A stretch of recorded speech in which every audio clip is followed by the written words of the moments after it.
Du lytter til Psykologi, læren om sjælen. En podcast, hvor videnskab og spiritualitet mødes.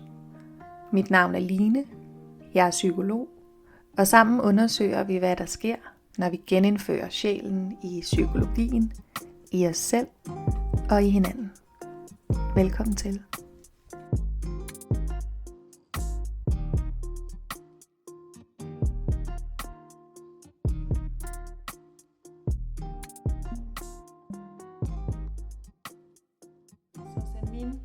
Tusind tak, fordi du vil være med i podcasten. Tak, fordi jeg måtte komme. Og velkommen til. Vi skal tale lidt om, hvad det vil sige at være en psykolog, der tror på det åndelige. Ja. Og hvilken rejse du har været på i forhold til at stå ved det. Mit første afsnit hed jo Ud af det spirituelle skab. Føler du, at du har været i sådan et på noget tidspunkt? Det føler jeg helt sikkert, jeg har. Måske har jeg stadig en fod derinde. Jeg husker meget tydeligt at have haft den følelse på psykologistudiet. Virkelig har følt mig både sådan lidt anderledes og lidt ensom med nogle af de her interesser for det åndelige. Og så har jeg også arbejdet flere år i psykiatrien, inden jeg startede min egen praksis. Og der følte jeg helt sikkert også, at jeg var en fisk ud af vandet, som man kan sige. Ja, der følte jeg virkelig, at jeg var i det big time spirituelle skab. Ligesom må det jo nødvendigvis være, når man arbejder inden for en rimelig fastsat behandlingsramme. Og når jeg så prøvede at sådan pipe lidt om det, så havde jeg egentlig en oplevelse af, at mange af mine kollegaer synes, det var lidt spændende, men også lidt mystisk. Ja, så ja, den følelse kender jeg godt. Ja. Mm. Og hvornår begyndte du så at stå... Nej, nu siger du pippede lidt. Gjorde du også det på studiet? Eller? Lad mig lige tænke tilbage. Nok ikke så meget. Nej. Jeg fik på et tidspunkt en gruppe venner, som var ret skønne og anerkendende over for, hvem jeg var. Så der kunne jeg godt sige nogle ting om det, og de lyttede. Men jeg havde ikke en oplevelse af, at det var så trygt at dele i en undervisningssætning eller til forelæsning overhovedet. Nej. Ja, hvilket egentlig er lidt spændende. Det kunne også være interessant at høre dit synspunkt. Vi har jo gået på det samme studie, yes. Så jeg kan vide, hvad du har oplevet. Men jeg tror, der var nogle tankegange og konventioner, som var ret indlejret, og at man måske godt kunne fornemme, at man ikke skulle bevæge sig så langt væk fra den tankegang, for at træde sådan rimelig radikalt ved siden af. Yes, det kan jeg totalt genkende. Hvilket er mærkeligt, når videnskabens væsen handler om at undersøge og forholde sig nysgerrigt og åbent også til det, vi ikke ved. Så var det mærkeligt, at det var som om denne her dimension var lukket, eller det kunne man ikke beskæftige sig med på en videnskabelig måde. Men det var derfor, jeg synes, det var så spændende at opdage, at der er noget, der hedder den transpersonlige psykologi, som er en del af den humanistiske tradition, men som også beskæftiger sig med meditation eller ud af kroppen oplevelser, nærdødsoplevelser på en videnskabelig måde. Men kan du fortælle lidt om, hvad det vil sige at være inspireret af det åndelige, eller tro på det åndelige? Hvad det betyder for dig? Jeg tror, at for mig har det ligesom aldrig været tilstrækkeligt at forstå mennesket som udgjort af et biologisk og et mentalt plan. Jeg har altid haft en fornemmelse af, at der var noget større, og at vi har en sjæl, for eksempel. Og derfor så har jeg også samtidig savnet, tror jeg, noget teori, psykologisk teori, som også forholdt sig til det aspekt af vores konstitution. Så alle de teorier, som vi bliver bekendtgjort med på studiet, for eksempel, de er jo befinder sig på det her mere sådan mentale plan. Altså forstå psyken som et mentalt konstrukt, og forstå vores personlighed som udgjort af forskellige sådan mentale kræfter, eller biologiske endokrine faktorer og sådan noget. Og det er bare, jeg har altid sådan længtes lidt efter nogle andre perspektiver på det, og så kommer man jo hurtigt hen i sådan så er man jo i den mere sådan alternative New Age, åndelige verden, og det er måske også sådan nogle gange lidt for flagrende og ukonkret. Så jeg synes, det er spændende det der med, er der et eller andet form for genstandsfelt imellem psykologien og den åndelige verden. Hvad det betyder for mig i praksis, det betyder, at der er en mulighed for mig i at sådan, læne mig ind i noget af den her hjælp, som er tilgængelig for os, som jeg ser det. Jeg tror virkelig, der er noget større, som støtter os her i livet, som vi kan søge konsultation og vejledning hos, og trøst og støtte og lade os guide af. Og der er faktisk også nogle psykoterapeutiske skoler, for eksempel Internal Family Systems, som i højere grad inddrager det aspekt, at vi har sådan en iboende visdom, eller der er et højere aspekt af os. Ja. Så det er jo både spændende, synes jeg, personligt, når man laver terapi, det her med, kan man i højere grad forbinde sig med den del af en selv og lave terapien ud fra det sted. Ja. Kan man også invitere eller facilitere en proces eller et rum, hvor klienten får adgang til det. Så vi ikke bare sidder og taler ud fra vores, vi kunne kalde vores ego, eller ud fra det sådan mentale, analytiske plan. Har vi faktisk adgang til noget, der er endnu dybere end det. Ja. Hvad vil du kalde det sted? I Internal Family Systems mener jeg, de kalder det selvet. Ja. Er det ikke det? Med stort S, tror jeg. Ja. Så det kunne vi godt kalde det. Vi kunne også kalde det ånden, eller vores sjæl, vores højere jeg. Ja, jeg tror, der er mange ord for det. Og har du lyst til at sætte nogle ord på, hvordan du forbinder dig til det sted? I mit eget liv bruger jeg meget bøn. Ja. Det er en ret ny praksis. Det har jeg egentlig ikke brugt så meget i mit liv. Men jeg beder faktisk om at komme i en dybere forbindelse med mig selv dagligt. Og specielt forud for terapi. Ja. Ja. Og så oplever jeg også, at der er en vej ind via kroppen. Altså at vi faktisk konkret kan mærke ting i vores krop, som vi ikke har adgang til, når vi bare tænker over tingene. Og at vores ånd eller sjæl eller selv kommunikerer via kroppen. Ja. Så det her med at faktisk forbinde sig med kroppen, blive undersøgt og nysgerrig på nogle af de her sådan sanselige fornemmelser, vi har nede i kroppen, det mener jeg også er en vej ind, faktisk. Hvad tænker du? Jamen, jeg tænker bare så smukt formuleret, og lige præcis også det, der manglede på studiet, for lige at vende tilbage til den der lidt ensomme eller alienagtige følelse, jeg kunne have. Og sådan, det er jo et fantastisk studie, men der mangler noget. Der er mere.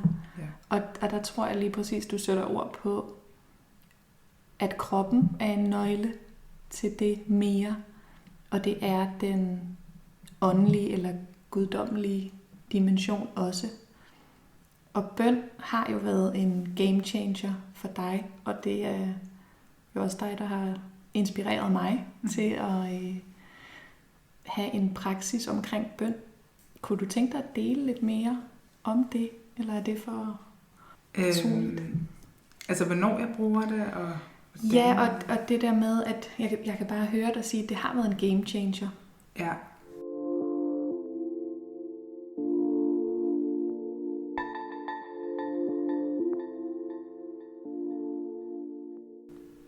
Okay, lad mig prøve, om jeg kan tale ind i det.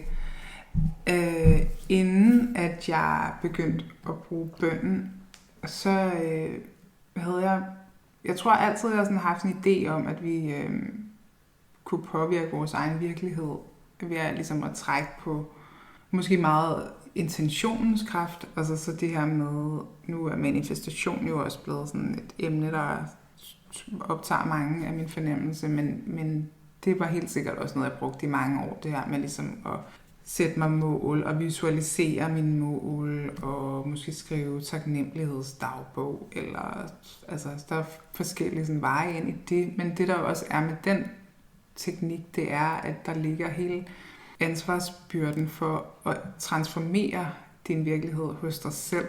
Ja. Og det er egentlig også ret tungt.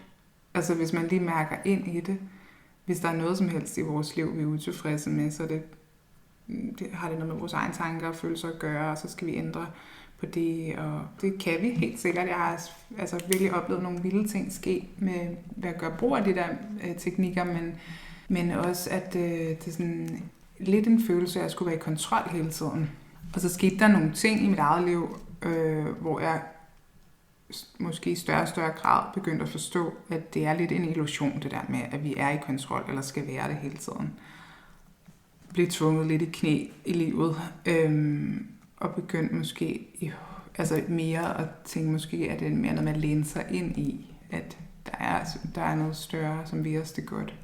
Og måske skal jeg prøve at lytte mere, og være lidt mere ydmyg over for, at der kan være en anden vej, jeg ikke lige selv har tænkt på.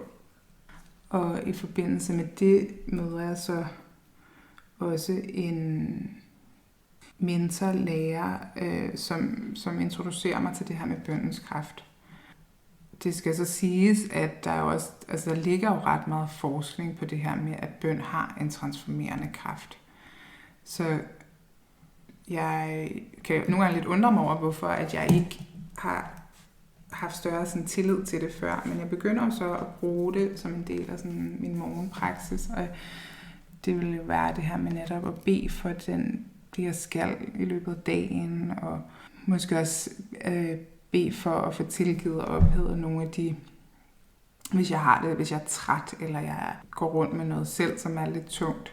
Det er måske noget, mange, der lever det, vi gør, kan genkende, ikke? Det der med, at det, nogle gange så er det faktisk ret sådan krævende, det der med at skulle være terapeut. Hvis man selv har alt muligt going on i privaten, så har jeg sådan brugt bøn meget til at blive lettet for nogle af de ting, der tynger mig. Og så kan jeg bare sådan ret hurtigt mærke, at det gør en stor forskel på, hvor meget energi jeg har, og hvordan jeg møder op i løbet af dagen. Jeg føler, at dagen går mere let og smooth, når jeg gør det her. Og også, at jeg er i en større, altså jeg har en følelse af at være mere i kontakt med mig selv i løbet af dagen, og ikke komme så nemt ud af mit eget center. Og så har jeg også haft, altså det vil jeg gerne sige, jeg har også haft nogle ret mange efterhånden oplevelser med ting, som er sådan lidt mere i den mirakuløse ende. Altså at begynde at bede har også bragt nogle ting ind i mit liv, fået ting til at forlade mit liv, men helt sikkert nogle ting, sat gang i nogle processer, jeg heller ikke sådan nødvendigvis ville have forestillet mig. Ja. Wow. Hvordan er det at sige det højt? Det er egentlig okay. Ja, fedt. Ja. Hvad er et mirakel for dig? Det er, når man kan se, at noget løser sig, som ens hoved ikke havde fantasi til at forestille sig. At noget finder sted. Ofte er det jo også på nogle måder, hvor vi tænker, ej, nu går det helt igennem. Ja. Det her, det bliver aldrig godt. Det er svært også. Og, altså, der kommer tit et sted, synes jeg, når vi begynder at bede, så sætter vi gang i nogle processer. Det er det, jeg oplever. Nogle gange bliver problemet løst med det samme, men ofte handler det egentlig mere om, at vi skal igennem en udvikling med os selv, sådan så vi kan lukke det ind i vores liv, som vi egentlig har bedt for. Og der er måske dele af os, der er nødt til at dø i den proces. Det kan være, der er ting, der skal forlade vores liv. Det kan være, at vi skal igennem nogle prøvelser. Så jeg vil sige, det er ikke noget, der bliver serveret på et sølvfad, men det er jo en meget meningsfuld proces. Og også enormt sådan smukt at opleve, at vi jo får det, vi har allermest brug for. Men det kan godt være, det ser ud på en lidt anden måde, end vi havde forestillet os. Ej, så smukt. Så der er noget med den der transformation fra kontrol til tillid, fra frygt til kærlighed. Jeg tror også, det er sådan et kursus i mirakler. Definerer et mirakel. Ja. Det er skift. Wow. Og jeg tror, der er vildt mange, der kan genkende i det her år, slangens år, at der er noget, der har skulle dø. Ja.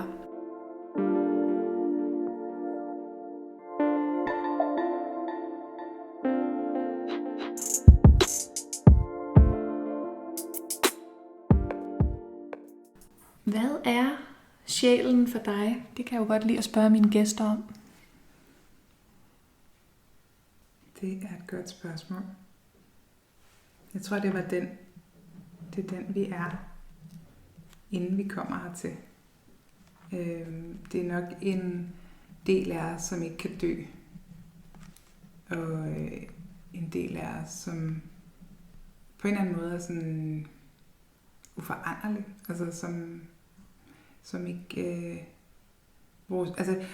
vores ego, kunne man sige, vores mere sådan jordiske selv, har jo helt sikkert skiftende dagsordner. Det kender alle, ikke? At sådan, det, man gider den ene dag, det gider man i hvert fald ikke den anden dag, og vores humør kan gå op og ned, og vi kan blive overtaget af nogle måske sådan lidt primitive instinkter, og jeg tror, at sjælen er en kraft, der bor i os, som har et udviklingssigte, og gerne vil noget med den tid, vi er her. Og der kan vi kan ikke altid vide, at det er det helt samme, som vores hoved godt kunne tænke os. Fordi sjælen tænker større, hvis man kan sige det sådan. Ja. Sjælen tænker nok slet ikke, men sjælen vil noget større, end at vi skal have det komfortabelt. Måske vil sjælen gerne udvide vores kapacitet til at elske betingelsesløst, for eksempel. Og det er nok ikke rigtig muligt, hvis vi ikke først bliver præsenteret for nogle situationer, hvor at vi ligesom skal løfte os over de her mere sådan primitive, transaktionelle kærlighedsmønstre. Men det vil også være en god episode til et podcast-afsnit. Helt vildt. Hvad er sjælen? Det er et stort emne. Mm. Men jeg kan virkelig godt lide det med også at se sjælen som et perspektiv. Det vi jo også har skrevet om i vores lille artikel om den åndelige psykologi. Det der med at vende det lidt om, og i stedet for at spørge sig selv, hvad jeg vil med livet, og det jeg vil opnå, så vende det lidt på hovedet og spørge, hvad vil livet med mig? Der er noget, der vil igennem det, man i yogafilosofien kalder dharma. Der er noget, der vil igennem dig, ellers vil du slet ikke være her. Og det er jo tilbage til spørgsmålet omkring tillid. Kan vi læne os ind i det? Kan vi stole på det? Tilliden til, at der er noget godt.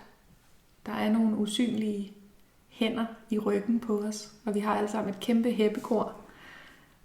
Hvordan evner du at læne dig ind i det? For det har jeg nogle gange også tænkt sådan, hvis jeg skulle være lidt flabet og generalisere, så er der mennesker, der kan udholde det mysterie, og så er der nogen, der ikke kan, der har brug for mere kontrol. Ja, og jeg ved ikke engang, om jeg selv synes, jeg er sådan dygtig til det hele tiden. Jeg har meget god støtte, vil jeg sige. Jeg har mennesker omkring mig, som deler de her værdier og kan støtte mig, når jeg kommer i tvivl. Det er jo også noget, der er meget beskrevet inden for troen, det her med at tvivle på Gud. Det er sådan en meget, meget, meget naturlig del af det at betræde troens vej. Og vi kommer ikke udenom det.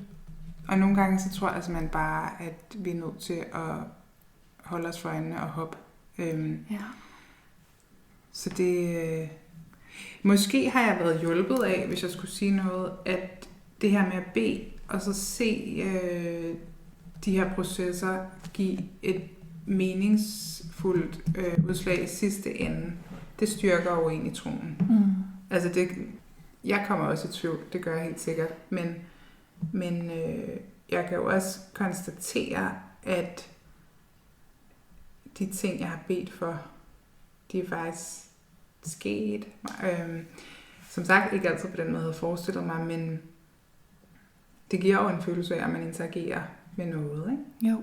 Og så tror jeg også, at folk, der har et forhold til det åndelige, kan genkende den her mere sådan subtile følelse af en tilstedeværelse.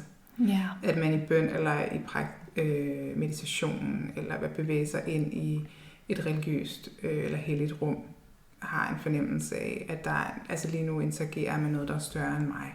Ja. Og det er meget svært at formidle, men det er jo også virkelig, virkelig kraftfuldt, når man selv oplever det. Og så god pointe i forhold til, igen, den kropslige dimension, at der er også noget her, der er nogle erfaringer, der bor i vores sansesystem, og hvor, det var også noget, vi har talt om før, det der med, at det her spørgsmål om åndelighed bliver noget, man skal tro på. Noget højt svævende, fluffigt derude, og hvor det også bliver mindet om, når du taler ind i det er den der er noget, vi kan mærke i vores krop, måske i vores chakrasystem, i vores hjerte, men som også kræver en dedikeret praksis. Ja, eller også så kræver det bare, at man tør at bede en bøn. Altså, at man... Jeg bliver faktisk mindet om nu, at nu er det jo blevet normalt for mig at bede, men jeg følte mig jo virkelig åndssvag i starten. Hvordan det? Kære Gud. Eller, altså, det der, jamen, fordi at når man har været væk fra det, og måske ikke har bedt siden man var barn eller et eller andet, så føler man jo, at man råber lidt ud i et vakuum. Altså også selvom, at man måske har haft nogle mere mystiske oplevelser eller andet. Så det der med at være, altså, der er måske også noget sådan, vi har ikke et godt ord for det på dansk, men på engelsk, der har det jo det her med at være humble. Altså at være ydmyg, eller sådan, at noget kan være humbling. Og der er jo et eller andet, hvor man ved at bede en bøn, stiller sig selv lidt lille, og det ved jeg ikke, om egoet er så vild med. Jeg har i hvert fald også hørt andre sige det der med at bede, at man føler sig lidt dum. Kære Gud, må jeg godt få det her, eller ja, Gud, eller hvad, man kan jo kalde det mange ting, ikke? Men altså bare i den der bevægelse fra at tænke, det er mig, der er i kontrol, og jeg skal ud og skaffe mig selv, at det jeg gerne vil have til at sige, altså jeg underlægger mig den vilje, og jeg beder ydmygt om det her, at der er et eller andet, som egoet faktisk måske reagerer en lille smule på. Det mister jo også noget magt og noget position der. Der er en anerkendelse af, at jeg er ikke i kontrol. Nej. Det er du. Ja. Kontroltab. Ja.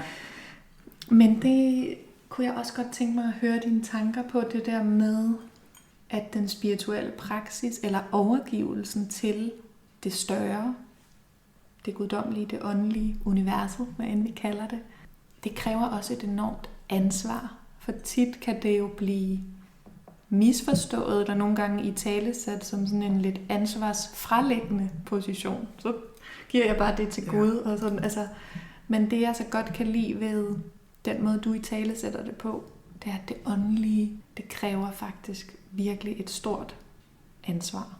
Ja. Kan du tale lidt ind i det? Ja, nu er jeg jo også leder, så jeg har sådan lidt ilter temperament nogle gange. Jeg bliver mega provokeret, når folk er sådan, okay, det er jo også nemt, og så bliver du bare til Gud, eller det må jeg bare sige, at det kan man, den position kan man nok kun indse, når man ikke har nogen direkte erfaringer med det, fordi det her med at begynde at bede, eller at bare forholde sig til det åndelige som noget konkret. Altså, måske er der noget, der er større end mig, og hvad betyder det i så fald? Det drager os jo til ansvar i forhold til, hvad vi gør med den tid, vi er her. Hvordan vi opfører os over for os selv og andre mennesker. Og det er meget nemmere, tror jeg, at sige, jeg ved ikke, om der er noget større måske. Eller jeg anerkender slet ikke, at der er noget større, fordi så er det jo bare op til dig, hvordan du gerne vil forvalte din tid her, eller hvad for et moralsk kodex du lige synes, du bør eller ikke bør lægge dig for under. Ikke? Men noget andet, det er, at når vi begynder at bede, nu har jeg sagt det nogle gange også, så sætter vi jo gang i nogle udviklingsprocesser hos os selv, som kan være enormt hårde. Det er altså ikke for at afskrække alle derude for at bede, fordi nogle gange er det også bare, det behøver ikke at være sådan her. Men vi vil, for eksempel, det der kan afholde os for at få noget ind i vores liv, vi egentlig ønsker os, kan jo være traumer og gammel smerte, som gerne vil forløses og må forløses, for at vi kan blive født på ny og blive en version af os selv, som kan holde det her nye i vores liv. Og det er jo per definition også lidt smertefuldt, eller det er meget smertefuldt nogle gange, at lave det her arbejde og kigge på sig selv på den her måde. Det er også meget meningsfuldt, Men det er jo nemmere for os at bedøve os selv med stimulanser og distraktioner, end at gå igennem de her processer. Ja, prøv lige at sige noget mere. Det er spændende. Så vi lever måske også lidt i en verden lige nu, som hele tiden inviterer os til at gå ud af os selv. Ikke, Ja. Ikke mærke kroppen, og ikke forholde os til vores egen åndelighed. Men altså, jeg er også selv super distraherbar, og jeg tror, det er fordi, der simpelthen bliver så overstimuleret, og der er så mange tilbud om distraktion og underholdning, at det faktisk konkret kan være svært at finde det der fokus. Det kræver også at sætte sig ned og bede en lille bøn eller meditere. Ja. Og når vi så har været væk fra den meditationspude i noget tid, så bliver det faktisk lidt ubehageligt at vende tilbage. Ja. Fordi alt det, som vi har skubbet væk i løbet af vores fortravlede hverdag, det melder sig på banen, og vi kan lige pludselig mærke, at jeg bliver faktisk lidt ked af det der skænderi, jeg havde med min kæreste, eller jeg synes ikke, det er fedt at gå hen på det arbejde, eller jeg føler mig helt tom indeni. Hvad er det? Ja. Så på mange måder, jeg tror, vi alle sammen har en del af os, som altid gerne lidt vil undgå. Og jo mere vi undgår, jo længere er der hen på meditationspuden. Så det er faktisk, jeg synes egentlig, det er ret ansvarligt at have en praksis omkring at forbinde os med det åndelige, fordi det er ikke altid nemt. Det er en misforstået idé, at det sådan er en eller anden form for sådan ferie-resort at være åndelig med love and light og hvad hedder det, sådan ren Krystaller og kærlighed. Og, der kan der også være en dyb forbindelse og kærlighed der. Ja. Men mange gange er det jo også noget med et ansvar, vi skal tage et sted i livet. Følelser, der gerne vil mødes, der ikke er blevet set før. Ja. Og som vi jo bedre kan holde i udstrakt arm, når vi lever et travlt, halvdåbet liv. Mm. Jeg ved ikke, hvem der siger det her. Jeg kom bare til at tænke på sådan en saying, at når du leder efter dig selv, så finder du Gud. Og når du leder efter Gud, finder du dig selv. Sagde jeg det samme 2 gange? Nej, jeg tror, du sagde det rigtigt. Ja. Sjovt.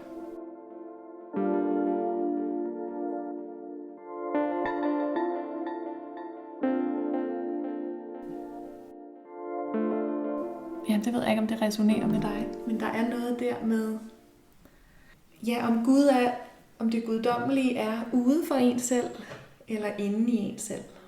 Mm. Og hvor forbundet det er på en eller anden måde. Ja, jeg vil jo nok sige, at det var begge dele.